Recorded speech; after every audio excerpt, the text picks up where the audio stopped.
So hello everyone, I am Manish Revankar. मैंने अपने सी India के दोनों पेपर आंसर किए हैं इन सितंबर 25 एंड आज मैं बात करने वाला हूँ कि कैसे मैंने अपना सी ए फाउंडेशन क्लियर किया था in a short duration of 2.25 months. इसे आप रफली 67 डेज कह सकते हो। तो just to give some context, मैंने अपना सी ए फाउंडेशन मेरा मतलब जो अटैम्प्ट था डेट वॉज इन जून 24। मैंने अपना क्लास 12th आंसर किया है इन मार्च 24 एंड सो मैंने इनिशियली डिसाइड किया था कि मैं 10th के बाद सी ए करूँगा, but I didn't work towards it in 11th and 12th। मैंने सुना था कि आपको सी ए फाउंडेशन का रजिस्ट्रेशन करना होता है समय इन द मंथ ऑफ दिसंबर और जनवरी। तो इसके हिसाब से मैंने 31 दिसंबर को देखा था, लेकिन न्यू ईयर के दिन, कि भाई क्या होता है। तो तब मुझे पता चला कि if you want to be eligible for June 24 attempt, जो 12th के बाद आता है, तो उसके लिए आपको रजिस्ट्रेशन करना पड़ेगा ऑन और बिफोर 31 जनवरी। तो मैंने 30 जनवरी को रजिस्ट्रेशन किया है, ठीक है। वो भी मैंने पेमेंट किया था, डिटेल्स मैंने बाद में भरे हैं, क्योंकि मुझे मतलब कॉल पे उनकी हेल्प पे तो पता चल चुका था कि अगर आप पेमेंट करते हो तो आप डिटेल्स बाद में भर सकते हो।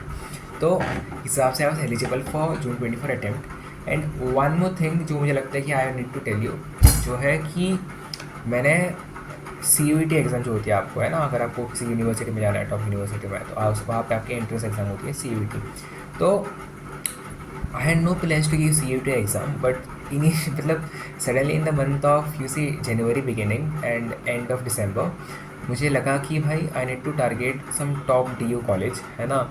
मतलब ट्राई करने में कोई हर्ज नहीं है, तो ट्राई करता है। एंड मैंने सोचा कि इस हिसाब से अगर मैं देता हूँ एग्ज़ाम, तो अगर मेरा जून का आइटम सितंबर में जाता है तो ये दिक्कत नहीं है। बट मैंने आफ्टर 12th मतलब उसके बाद प्रिपरेशन स्टार्ट किया CA का एग्ज़ाम। मैंने एक कोर्स भी लिया था एंड कोर्स के 1.5 वीक के बाद मुझे पता चल चुका था कि ये होने नहीं वाला है। तो मतलब मुझे जो टॉप यूनिवर्सिटी में जाना है वहाँ पे तो नहीं होने वाला मेरा है।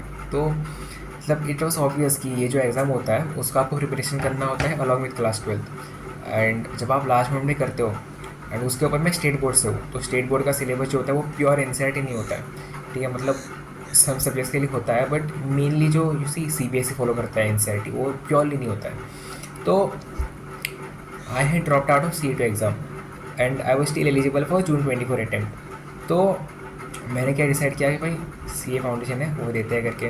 बट जब आप ऐसा करते हो ना कि आप एक एग्ज़ाम से ड्रॉप लेते हो और दूसरे एग्ज़ाम में आते हो, तो आपको एक साइकोलॉजिकल फियर क्रिएट होता है कि भाई वो एग्ज़ाम में छोड़ के आया क्योंकि वो लास्ट मोमेंट पे था। तो ये CA फाउंडेशन भी तो लास्ट मोमेंट ही है, ये कैसे होगा। And you see things went up, you see dot उसके बाद फ्यूचर में कनेक्ट होते गए। जब अगर मैं आज देखता हूँ तो I am the must more confidence state कि मुझे पता है कि कैसे होगी चीज़ें, तो इसलिए मैं बात कर पा रहा हूँ उसके ऊपर। तब मेरे पास कोई आइडिया नहीं था। तो लेट्स स्टार्ट। पेपर नंबर 1 होता है आपका अकाउंट्स। तो अकाउंट्स मुझे क्लास 12 में 99 मार्क्स मिला है एंड मैंने CA फाउंडेशन में बहुत हल्के तरीके से लिया था। I had taken a test series 30 days before the exam and वहाँ पे मुझे 44 मार्क्स मिले थे, ठीक है। एंड आपको 40 मार्क्स चाहिए होते हैं पासिंग के लिए। तो ऐसा था कि भाई थोड़ा बहुत अगर हार्ड पेपर आता है तो लुढ़क जाएंगे अकाउंट्स के कारण, तो जो मुझे बिल्कुल नहीं चाहिए था। तो I worked in I strengthen accounts after that. मैंने नए टॉपिक्स किए, नहीं तो मैंने वही किए थे जो मैं क्लास 12 में पढ़ के आया हूँ। एंड उसके बाद कि हमारे टाइम में उन्होंने नए टॉपिक्स इंट्रोड्यूस किए थे, पाइपिंग एंड रिडम्पशन, जो CA इंटर के टॉपिक्स है टेक्निकली। तो they are mainly general entry based. मेरे पास टाइम नहीं था कि मैं सबका कॉन्सेप्ट समझूँ। मैंने इन जो तरीके शेयर्स के इर्द गिर्द घूमते हैं टॉपिक्स, शेयर कैपिटल के इशू हो गया, प्रीमियम 4 फीचर, इन सब के मैं सिर्फ जनरल मतलब जो क्लास 12 में था वो तो मुझे कॉन्सेप्चुअली पता था, बट जो नया था वो मैं सिर्फ जनरल एंट्री पढ़ के गया था, ठीक है। And just give some easy topics जो आप पढ़ सकते हो, वो मुझे लगता है bank reconciliation statement, rectification of errors, partnership, admission, death, retirement, है ना, क्लास 12 में पढ़ते हैं हम लोग, बहुत आसान होता है। एंड ये जनरल एंट्री वाले टॉपिक्स जो होता है, इनको पढ़ के जाओ। तब और भी थोड़ा आपके पास टाइम होगा, देन यू कैन ऑब्वियसली इसी explore more topics, but minimum तो इतना करके ही जाना है आपको। इसके ऊपर मैं चाहता तो आपको एक एडिशनल वीडियो ला सकता हूँ कि मेरे अकाउंट्स की स्ट्रैटेजी के ऊपर। And at last I got 62 marks in accounts, जो ऑब्वियसली बहुत हाई जाते हैं अगर मैंने टाइम दे दिया होता, एट किसी एप्रोप्रिएट टाइम दे दिया होता। तो सेकेंड सब्जेक्ट आपका आता है बिजनेस लॉ।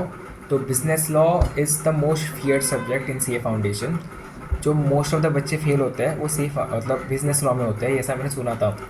एक साइकोलॉजिकली एक फिर से फियर क्रिएट होता है कि भाई क्या है ये, मतलब आई स्टार्टेड, ठीक है, Indian regulatory framework chapter number 1 होता है। मैंने बहुत वन शॉट देखे उसके, मैंने डिसाइड किया कि भाई सिक्वेंशली जाता है। उसके बाद मैंने बहुत से देखे, उसका मॉड्यूल पढ़ा एंड इसको मैंने उतना भाव नहीं दिया, मुझे पता चला गया कि ये 5 मार्क का आएगा या फिर आएगा भी नहीं। उसके बाद I went to contract act, तो भाई वो मैंने स्टार्ट जब किया मुझे पता चल गया था कि भाई सिक्वेंशली जाना इस उसी मतलब रिजल्ट नहीं मिलेगा इस हिसाब से। तो I started with the topics जो थोड़े बहुत फेमिलियर थे। So I started with Indian partnership act 1932। Partnership हम लोग अकाउंट्स में पढ़ता है एंड इसी क्लास 12 थोड़ा बहुत आइडिया होता है कि क्या हो सकता है इसके ऊपर। And so I started at module से पढ़ा था ऑब्वियसली, तो मॉड्यूल भी पढ़ा था इस चैप्टर का। आई स्टार्टेड थिंकिंग, मतलब ऑब्वियसली वीडियोस देखता तो वहाँ पे कहते थे आपको याद रखना होगा। मैं सोचने का याद कैसे रहेगा, अच्छा इसके बारे में सोचा भी नहीं था ठीक है कि याद कैसे रहेगा। And just give some more context again, मुझे बिजनेस लॉ में बिजनेस स्टडीज़ में 99 मार्क्स मिले इन इसी क्लास 12। तो ऐसा नहीं कि मेरी थियरी बुरी है, इट्स स्ट्रॉन्ग। तो स्टिल आई स्टार्टेड थिंकिंग कैसे होगा करके। सो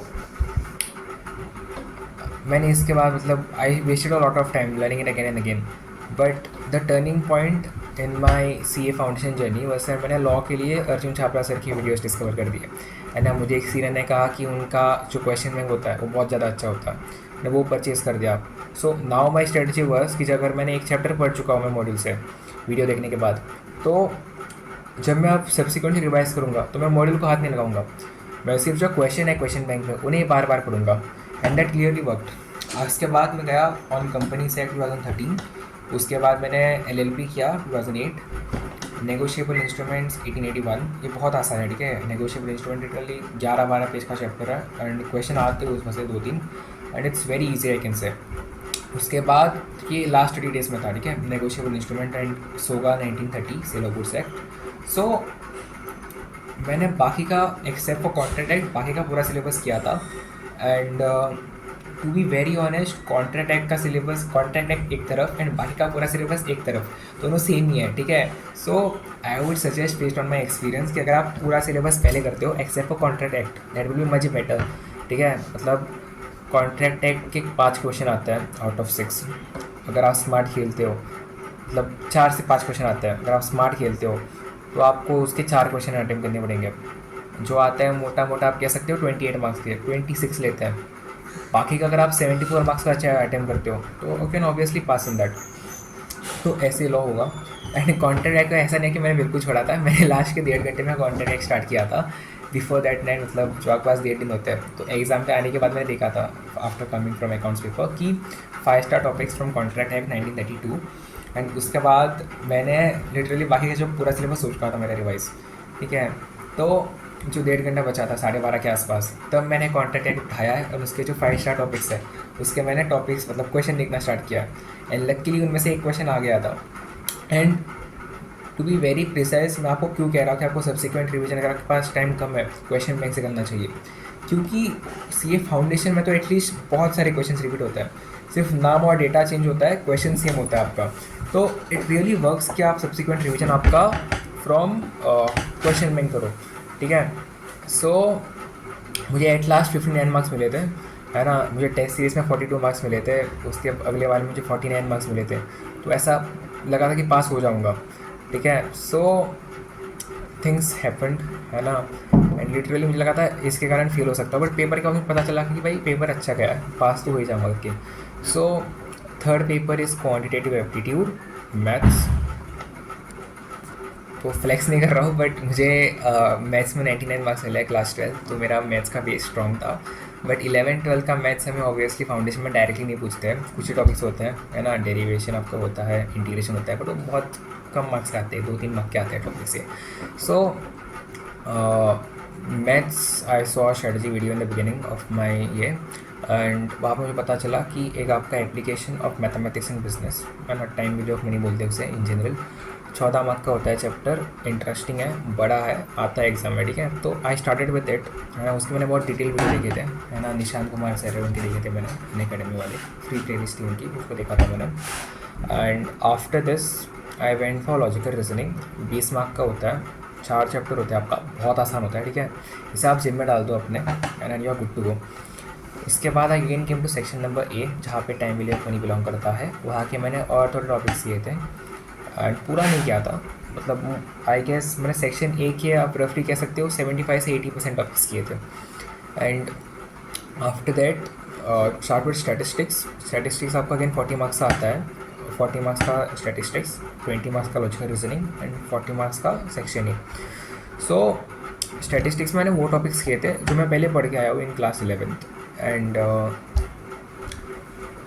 बाकी के जो टॉपिक्स थे उनका मैंने सिर्फ फार्मूला देखा था.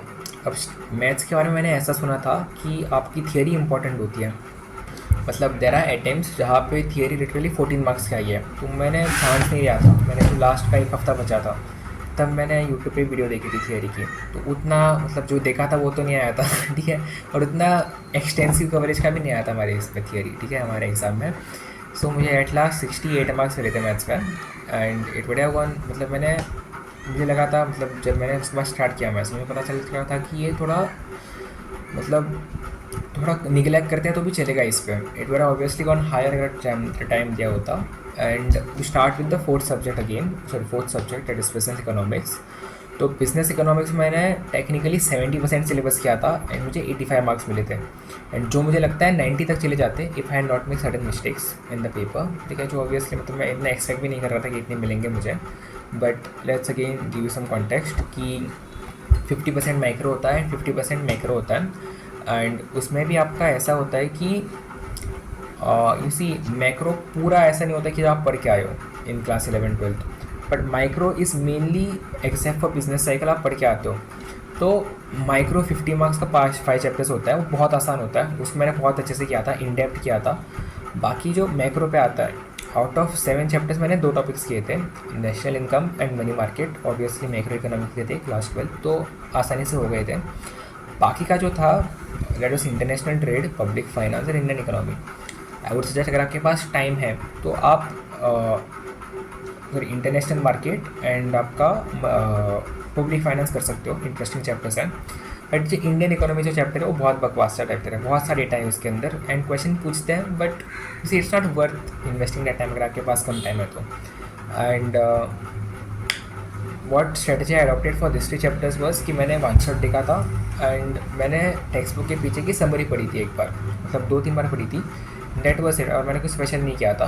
And I got 85 marks. मैंने तो मिस्टेक्स किए थे in the formula based questions जो आपको होते हैं न्यूमेरिकल्स इन इकोनॉमिक्स. उसमें मैंने मिस्टेक्स की थी, फार्मूला गलत डाला था. सो रॉन्ग आंसर आया था उनका. नेगेटिव मार्किंग भी होती है. सो वो कम हमारे मार्क्स हुए थे. तो मुझे लगता है कि 90 मार्क्स चले जाते हैं, 88 के आसपास चले जाते ही थे मार्क्स मेरे. And that was it. At last मुझे 274 मार्क्स मिला है, that is 68.5%. and exemption in all except law.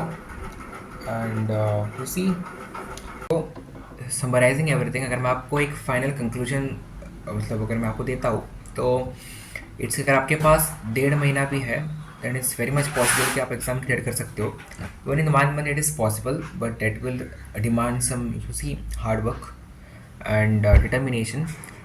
Lessons which मतलब आज जब मैं देखता हूँ फाउंडेशन में तो मुझे लगता है कि मैं लिटरली उस शॉर्ट पीरियड में 300 बार भी चला जाता हूँ अगर if I was more confident and I had not develop fear and made certain mistakes.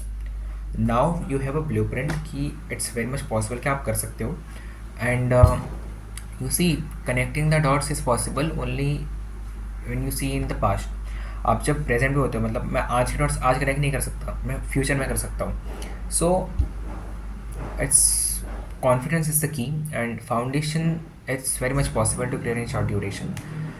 And I have some more ideas in my mind, मतलब मैं videos लाना चाहता हूँ on subject wise strategy and also on the mistakes I made in CA foundation and inter and what you need to do in this period between your exams and the results are out.